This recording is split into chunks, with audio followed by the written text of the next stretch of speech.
Joining me now in the Tech Week TV studio is Mihai Vlad, who is VP of AI and Machine Learning at SDL. Thank you very much for joining us, Mihai. Thanks for having me. SDL, linguistics. Tell me the big picture here, because this is really interesting about how you guys have been using AI to help companies spread their word globally, and where linguistics fits into that. Yeah, so we help companies go global faster. So in a global economy, sometimes the go-to-market is actually limited by the speed of which you can generate content and put the right content to the right audience in various markets. And if you're abstracting content, you ultimately end up with language. Language describes images, videos are transcribed into language. So this is where all the insight is actually in being able to transform by identifying all the linguistic patterns in language.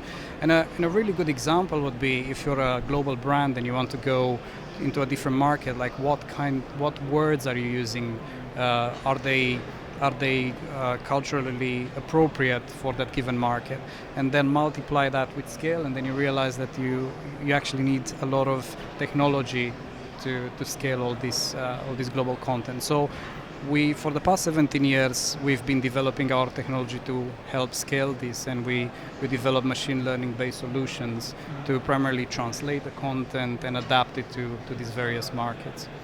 I can understand the challenge on the one hand. I mean, on the other hand, there are your favorite search engines may or may not do I guess a functional job of translating some stuff. But when it comes for brand purposes, for communications purposes, languages can be so nuanced. And, English is my language, and I know there are several words for the same thing, and depending upon the context in which you're using them, or the feel that you're looking to create, or the picture you're looking to paint, you might choose a different word. And that must be a real challenge as far as your AI is concerned, when you're trying not just to literally translate a word, but to communicate a mood or a feeling or whatever. Exactly, and it's actually interesting. So we've got 2,000 colleagues who are professional linguists, and every time when we provide this technology to them to help them be more productive or remove the bulk of the content, they usually say, I would have chosen this word, or the machine should have chosen this other word. And we hit a plateau 2 years ago where the technology was almost like choosing random words instead of the right ones. But since we introduced deep learning into all these transformation engines, we're actually able to almost adapt the model depending on the type of domain we're working on. So it's actually fascinating what's happening right now. What the technology does is it's converting words into numbers, and you're able to identify them almost like in a multidimensional space, and you're going to see them clustering together. And if you adapt the models appropriately to the customer's language, the machine will choose the right word for the approach. It's actually fascinating what the technology can do, but it will never be able to do what a linguist does. It would help linguists, but it's still far away from. And it's another example, is the number of conversations we've had over the last few days here about artificial intelligence really being a case of augmented intelligence. It's enabling humans to work more efficiently, to work alongside humans, but ultimately humans are still a real part of that value chain, either right at the beginning or in a governance position right at the end.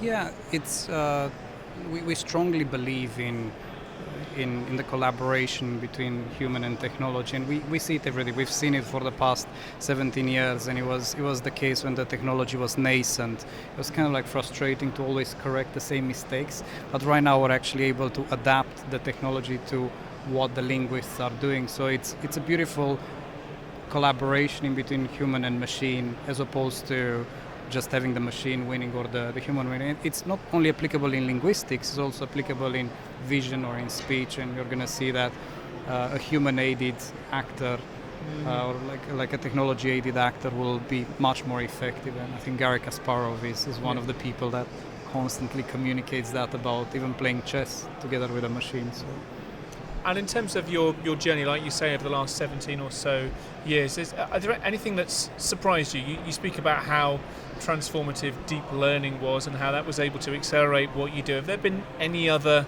crossroads in that journey, or any other kind of key learnings that have either surprised you or have enabled you to pivot as a company into a different direction? That's actually a very good question. I think there are actually three big lessons. Number one is the technology itself will never solve the problem. You always need to design it around the people using the technology. In our case, linguists. How exactly do they operate? Is the technology reactive to what they're doing, or is it just frustrating them more? The second one, we thought we reached a plateau to this challenge of translating content, and we were not expecting to see that quality jump. We thought that was it. The machines would never be able to transfer meaning from one language to another. I mean, if you think about it, it takes us years and years to learn another language, and we still make mistakes. Yeah. And yet a machine is able to learn within a few days of training to adapt to generic content. And I would say the third one is the importance of understanding that the fuel for all this technology is data.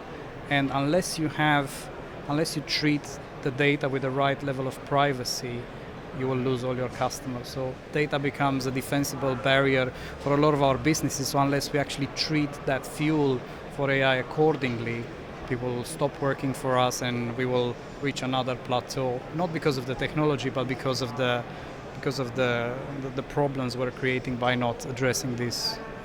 So it strikes me that as well as the technology having changed over the last 17 years for you, language itself changes, and whether it's new words entering the lexicon, whether it's new ways of communicating. Obviously, mobile communications has changed the way that many of us speak, and we're going through a revolution at the moment, some would say, in terms of voice assistants. And how I interact with the voice assistant in my home actually may modify the way that I speak, because I know, Alexa or Siri or Google Assistant responds better to me when I structure my sentence like this. That means that those speech patterns may well replicate themselves in my normal communications, my human-to-human communications. I find all of that fascinating, and that's also, I guess, a constant challenge as language evolves. Your system, your AI also needs to evolve and learn too. Yeah, it's a humbling experience, because you realize that just this combination of English to French, actually, it's almost like a multi-dimensional challenge. If you're talking about the technical domain, you would choose a specific set of words. If you were in the legal domain, you would choose a different vocabulary and a different phraseology, and we're still talking about the same language. But to your point, what has changed dramatically is primarily in the way we write Arabic language.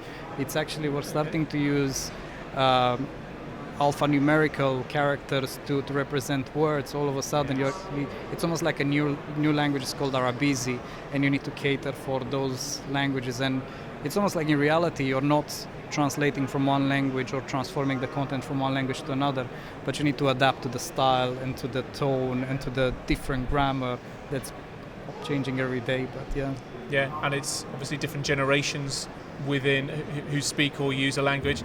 That will vary as well. I was in India recently, and I was hearing from young people about the different ways more and more Western characters, more and more Western words working their way into the verbal lexicon, as well as written down as well. Absolutely fascinating world in which you work. Thank you so much for joining us here in the studio here today, and for your participation in the AI Summit and to Accelerate. Thank you very much. Thank you so much for having me.